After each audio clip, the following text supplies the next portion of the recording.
পবিত্র কোরআনে আল্লাহ তাআলা বলেন, হযরত রাসূল সাল্লাল্লাহু আলাইহি ওয়াসাল্লামকে তিনি জগৎ সমূহের রহমত হিসেবে প্রেরণ করেছেন। তাই আল্লাহর রহমত পেতে হলে তার রাসূলের মাধ্যমেই পেতে হবে। আর হযরত রাসূল সাল্লাল্লাহু আলাইহি ওয়াসাল্লামের পক্ষ হতে অবারিত রহমত লাভ করতে হলে তাকে জীবনের সবকিছুর ঊর্ধ্বে ভালোবাসতে হবে। তাকে ভালোবাসার মাধ্যমে ঈমানদার বা মুমিন হওয়া যায়।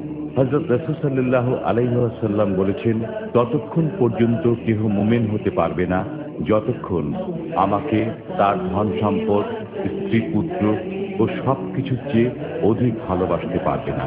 হযরত রাসূল সাল্লাল্লাহু আলাইহি ওয়াসাল্লামকে ভালোবাসার মাধ্যমেই আশিকে রাসূল হওয়া যায়। যারা আশিকে রাসূল তারাই মুমিন।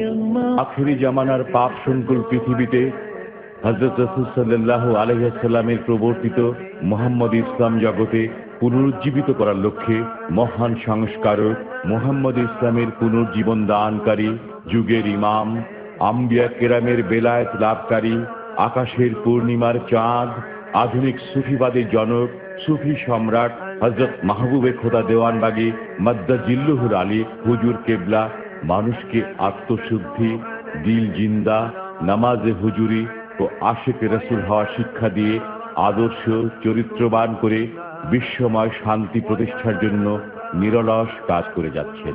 তার প্রচেষ্টায় বাংলাদেশ সহ বিশ্বের বিভিন্ন দেশের কোটি কোটি মানুষ আশিকে রাসূল হয়ে শান্তির চরিত্র ধারণ করে আল্লাহ ও হযরত রাসূল সাল্লাল্লাহু আলাইহি ওয়াসাল্লামের নৈকট্য লাভ করছেন।